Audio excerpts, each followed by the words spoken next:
Alors, bien, le rocher de la Chapelle à Montmagny est situé en plein cœur de la plaine laurentienne, à environ 3 km du centre-ville de Montmagny. C'est une butte isolée, en fait, un rocher constitué de granit gris, donc une roche très, très dure. Donc, on peut penser que c'est un résultat de l'ancien fond marin là, de la mer de Champlain. Cette butte-là, elle nous donne une vue vraiment 360 sur l'environnement de Montmagny, des villages de Saint-Pierre jusqu'à Cap-Saint-Ignace. On voit très bien l'archipel de l'île aux Grues également. Et également le piémont appalachien. C'est un point de vue qui est assez unique là, dans la région, à environ 150 mètres de hauteur. En 2021, on a fêté les 375 ans de la seigneurie de la Rivière-du-Sud, donc qui est l'ancien grand territoire sur lequel a été fondée Montmagny, en fait, la ville de Montmagny.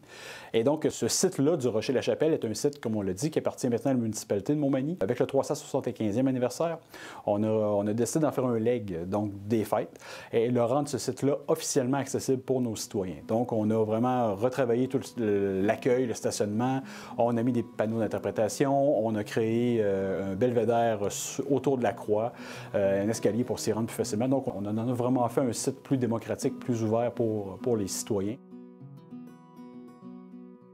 J'ai travaillé ici, à la Croix, en 1966. J'avais 20 ans. Hey, je vois encore la grue accrochée par la croix. Puis j'avais M.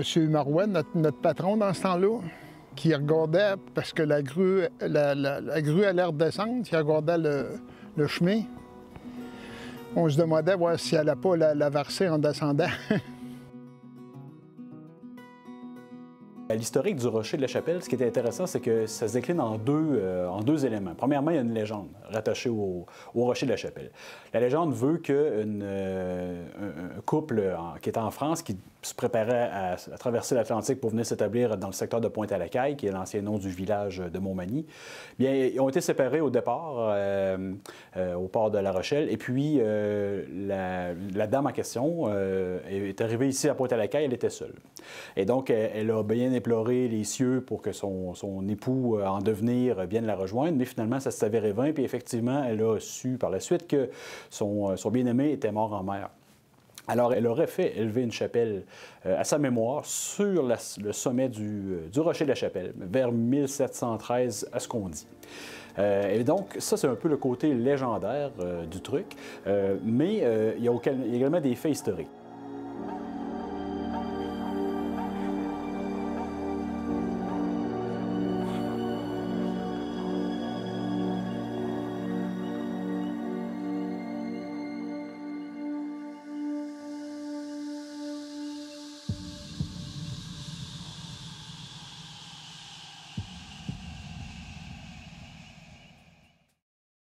Marguerite et Eugène avaient décidé de venir vivre au Canada, plus précisément à Pointe-à-la-Caille, comme s'appelait autrefois Montmagny.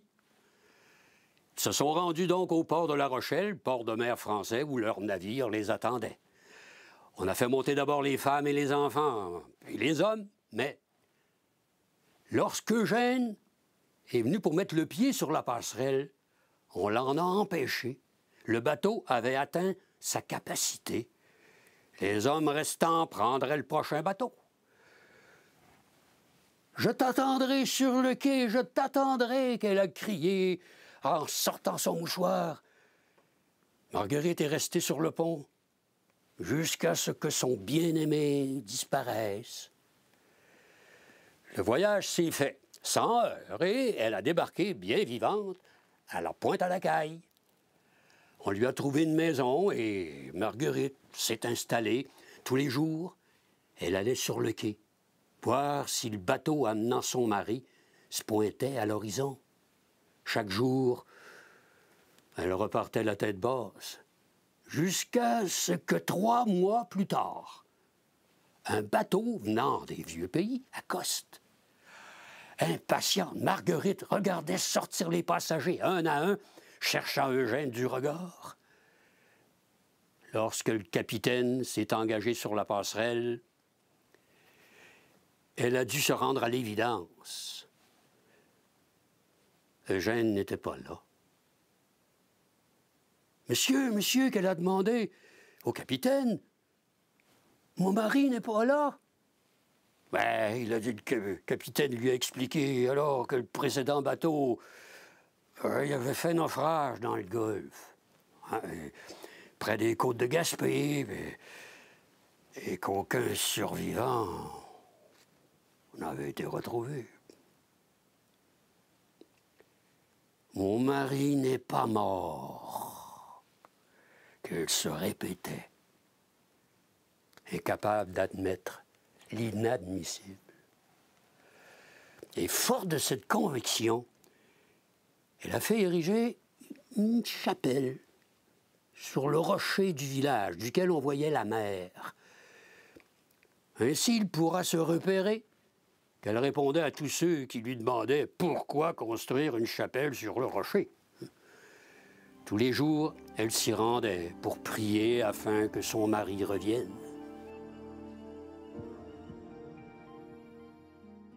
Dès 1741, le clergé proteste par écrit à ses paroissiens que cette chapelle-là est utilisée à des fins profanes. Dans le fond, les gens vont là pour prier le dimanche, substituent cette chapelle-là à la chapelle officielle de la paroisse. Et donc, il y a le vicaire Hazer qui écrit là, au curé du temps qui dit « ben là, il faut faire fermer cette chapelle-là. Il n'y a eu aucune érection canonique et donc on doit la fermer. » Il y a le notaire Boisseau qui explique qu'il fait une vente de terrain et puis qui dit jusqu'à la limite du rocher sur lequel est érigée une chapelle. Donc, on est en 1791. On peut penser qu'il y a bel et bien une chapelle là, qui est là-dessus. La carte de James Murray de 1761, on a vraiment le profil de la chapelle. Et ça va jusqu'en 1830, ou dans les années 1830, où Joseph Bouchette, l'arpenteur, identifie cette chapelle-là sur la carte comme étant la chapelle Saint-Pierre. Et par la suite, on a, vers les années 1865, on a Eugène Renaud, qui est un écrivain de Montmagny bien connu, qui nous fait un rappel de cette légende-là, qui nous rappelle un peu l'histoire de ce rocher-là, et qui dit où jadis les gens allaient se recueillir. Et donc, il mentionne que la chapelle, maintenant, elle était en ruine et maintenant, elle est détruite. Donc, on peut penser que 1865, il n'y a plus rien sur place. Par la suite, en 1875, on sait qu'il y a une bénédiction d'une croix en bois qui est faite sur ce lieu-là. Donc, c'est le début des croix. Donc, la première croix aurait été érigée en 1875. Par la suite, elle a été renouvelée, ce qu'on sait toujours par écrit, en 1905. Encore une croix de bois.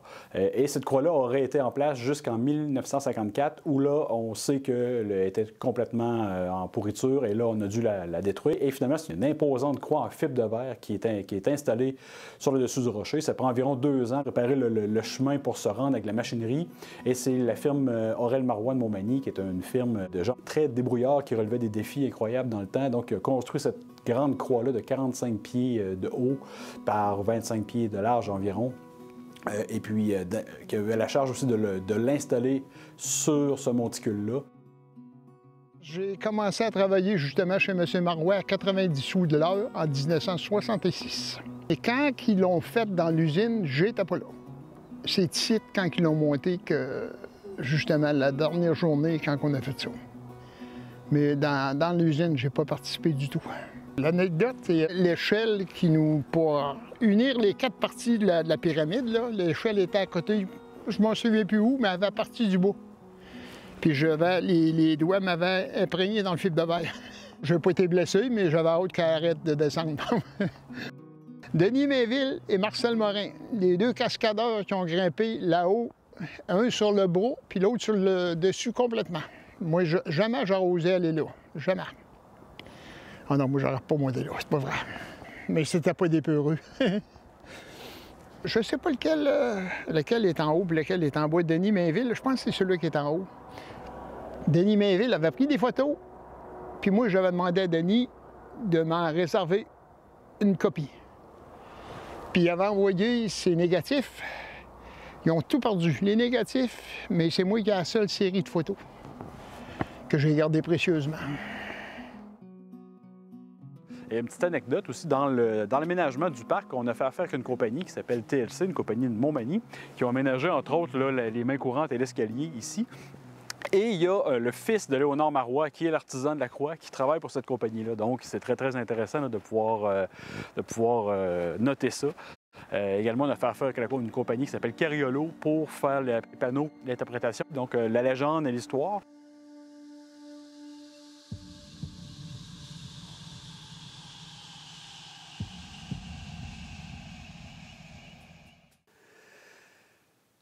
Les années ont passé. 5 ans plus tard, alors qu'elle entretenait les fleurs plantées devant la chapelle, elle a vu un homme maigre, habillé de blanc, s'avancer. Craintive, elle allait partir quand quelque chose a attiré son attention. L'homme portait un médaillon au cou. Celui-là même ayant appartenu à sa mère, à elle, et qu'elle avait lancé à son mari du pont du bateau. Il te portera chance, qu'elle lui avait crié au moment où on larguait les amarres. Était-ce enfin Eugène? Eugène, c'est bien toi qu'elle lui demandait. Mais l'homme s'évanouissait dans la nature.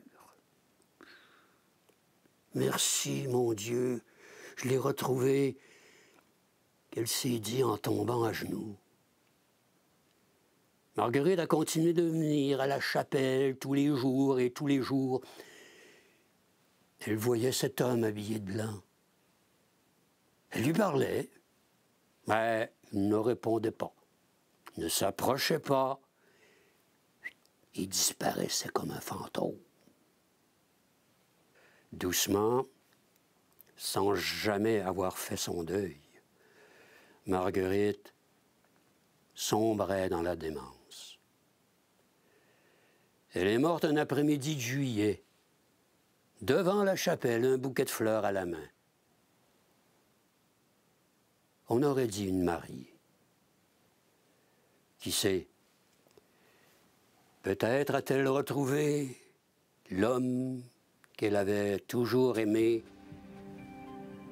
dans l'au-delà.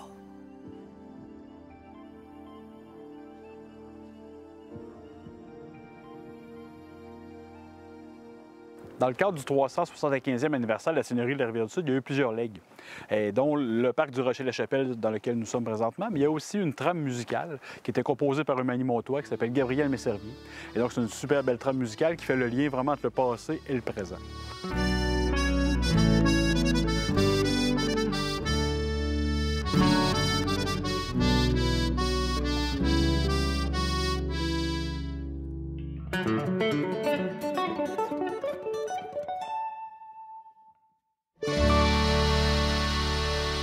Vraiment un héritage, gros héritage. Rien que de voir l'ampleur de cette croix. Bien, ce qu'on espère pour le futur et pour notre communauté, vraiment, c'est que les gens s'approprient ce site-là. Que ce soit pour justement prendre du bon temps puis aller prendre connaissance du territoire autour ou pour l'escalade. Mais c'est intéressant de voir que ce site-là est au cœur de la ville et puis qu'il est accessible à tous.